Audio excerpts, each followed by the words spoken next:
नमस्कार दोस्तों। पैसों की कहानी सिर्फ सोना चांदी और लालच तक नहीं रुकी।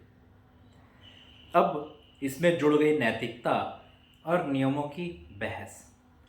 यानी सवाल यह उठा, कर्ज लेना सही है या गलत, ब्याज वसूलना पाप है या व्यापार। और यहीं से शुरू हुई साइलॉक, वेनिस और बैंकिंग के जन्म की कहानी। शेक्सपियर के नाटक मर्चेंट ऑफ वेनिस का साइलॉक यहूदी साहूकार जो पैसा उधार देता था लेकिन बदले में ब्याज चाहता था। ईसाई समाज ब्याज को पाप मानता था, लेकिन बिना ब्याज कोई पैसा उधार भी क्यों दे। यानी पैसों के इतिहास में यह पहला बड़ा नैतिक सवाल था, कर्ज और ब्याज, समाज की जरूरत या शोषण का हथियार। वेनिस उस समय दुनिया का सबसे बड़ा व्यापारिक केंद्र हुआ करता था। यहाँ व्यापारी जहाज भर भर कर पूर्व से मसाले और पश्चिम से सोना लाते थे। लेकिन व्यापार में खतरा था। तूफान में जहाज डूब सकते थे, डाकू हमला कर सकते थे। तो व्यापारी कर्ज लेते थे और ब्याज चुकाते थे। यानी ब्याज उनके लिए जोखिम बीमा जैसा था। यहाँ से पैसा और जोखिम का रिश्ता और गहरा हो गया। फ्लोरेंस के मेडिची परिवार ने दुनिया को असली बैंकिंग सिखाई।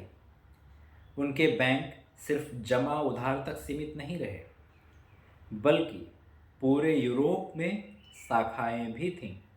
उन्होंने बुक कीपिंग यानी कि अकाउंटिंग और लेटर ऑफ एक्सचेंज जैसे सिस्टम बनाए।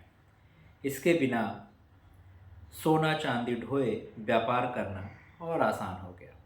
यानी भरोसे पर आधारित पहला ग्लोबल फाइनेंशियल नेटवर्क बना। और यही था बैंकिंग का जन्म। पैसा अब सिर्फ धातु का टुकड़ा नहीं रहा, बल्कि कागज और भरोसा दोनों बन गया।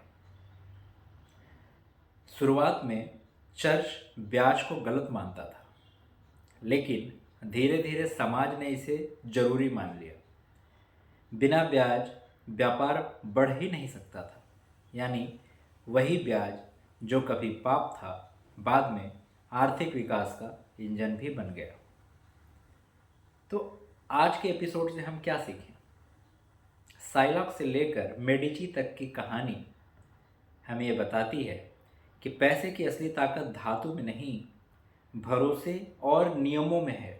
जहाँ भरोसा टूटा, वहाँ बैंक ढहे, बंद हो गए। जहाँ भरोसा बना, वहाँ साम्राज्य खड़े भी हुए। आज भी हमारी अर्थव्यवस्था इसी भरोसे पर खड़ी है।